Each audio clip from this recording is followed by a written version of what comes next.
ভারতবর্ষের স্বাধীনতা সংগ্রামের ইতিহাস গান এবং নাচের মাধ্যমে সুন্দরভাবে ফুটিয়ে তুলেছে।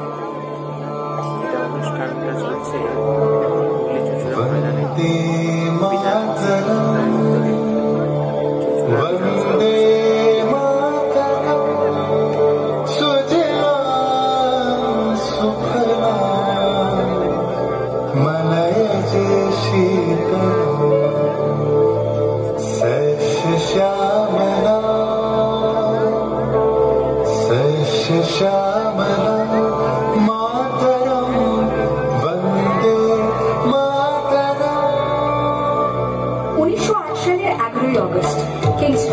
वंदे मातरम বলার দোষে যে বালককে বেত মারার হুকুম দিলেন ব্রিটিশ সরকার, তারই পক্ষে দাঁড়িয়ে ক্ষুদিরাম বসু ও প্রফুল্ল চাকি সাহেবের ফিটনকারী লক্ষ্য করে বোমা চালালেন মুজফ্ফরপুরে। সাহেব নিহত হলেন না, তবু নাবালক ক্ষুদিরামকে ফাঁসির হুকুম দেয়া হলো।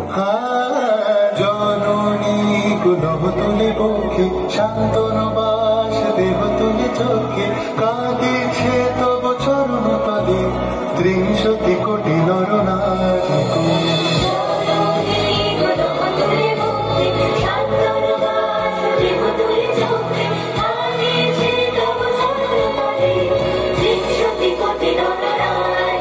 যারা স্বর্গগত তারা এখনো জানে স্বর্গের যে প্রিয় জন্মভূমি এসো স্বদেশ প্রতির মহাদেখালো সেই মৃত্যু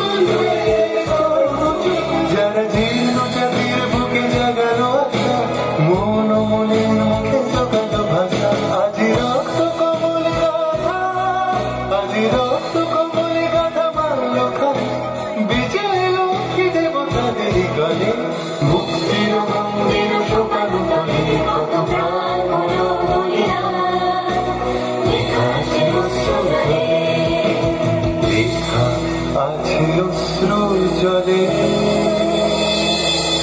9 সেপ্টেম্বর 1915 ইংরেজদের সঙ্গে সম্মুখ সমরের স্বাধীনতা ছিনিয়ে নিতে অস্ত্র আনার পরিকল্পনা করেন যতীন্দ্রনাথ মুখোপাধ্যায়।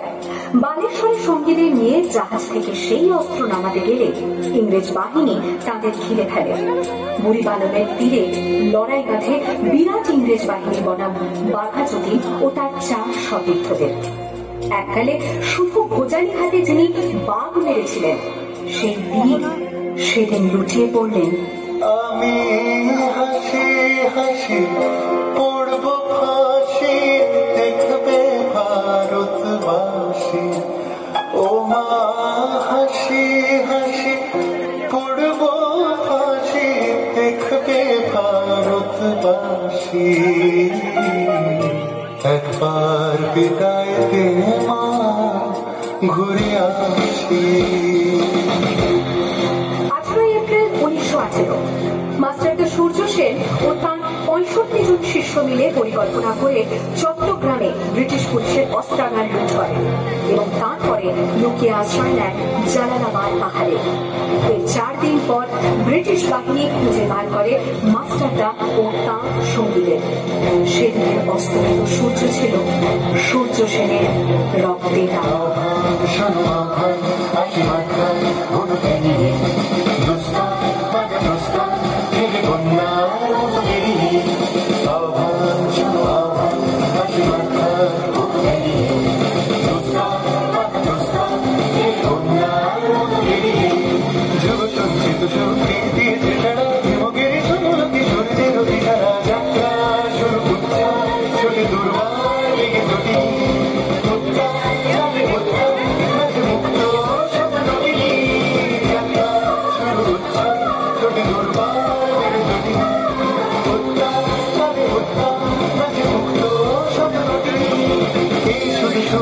নবপ্রাণী জেগেছে রণসাজে সেজেছে অধিকার অর্জনে শুধু সত্য যে নবপ্রাণী জেগেছে রণসাজে সেজেছে অধিকার।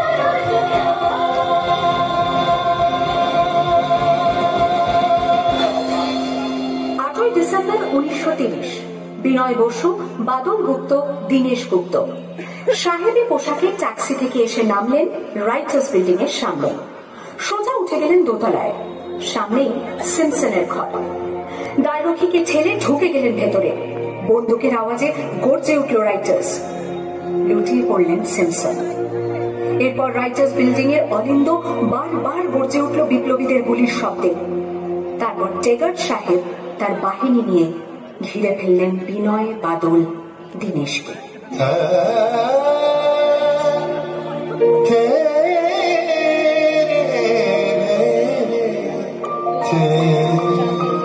দুর্গম গিরিকান্তার মরুদস্তর পারাবার হয়ে লুঙ্গিতে হবে রাত্রি নিশীতে যাত্রীরা হুঁশিয়ার। 24শে সেপ্টেম্বর 1932 মাস্টারদা সূর্য সেনের মন্ত্রে দীক্ষিত প্রীতিলতা ওয়াদেদার 15 জন সশস্ত্র বিপ্লবীকে নিয়ে পাহাড়তলি ইউরোপিয়ান ক্লাব আক্রমণ করে আগুন ধরিয়ে দিলেন। ভারতীয় ইতিহাসের স্বাভিমানী মহারানীদের মতো নিজের আত্মমর্যাদা অক্ষুণ্ণ রাখতে সেদিন প্রীতিলতা ওয়াদেদার পটাশিয়াম সায়ানাইড খেয়েছিলেন ব্রিটিশ পুলিশদের সামনে।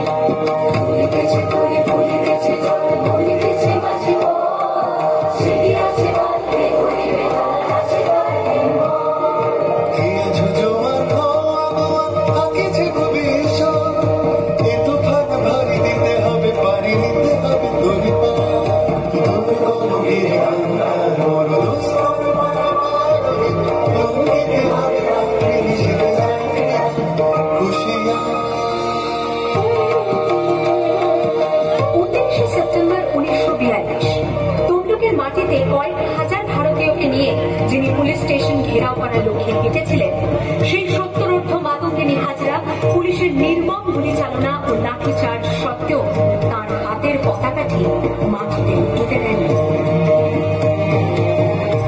আর ঠিক তার পরের বছর 1943-এর 30শে ডিসেম্বর জাপান সরকারের অধীনে থাকা আন্দামান দ্বীপ সেদিন হস্তান্তর করা হল ইন্ডিয়ান ন্যাশনাল আর্মিকে।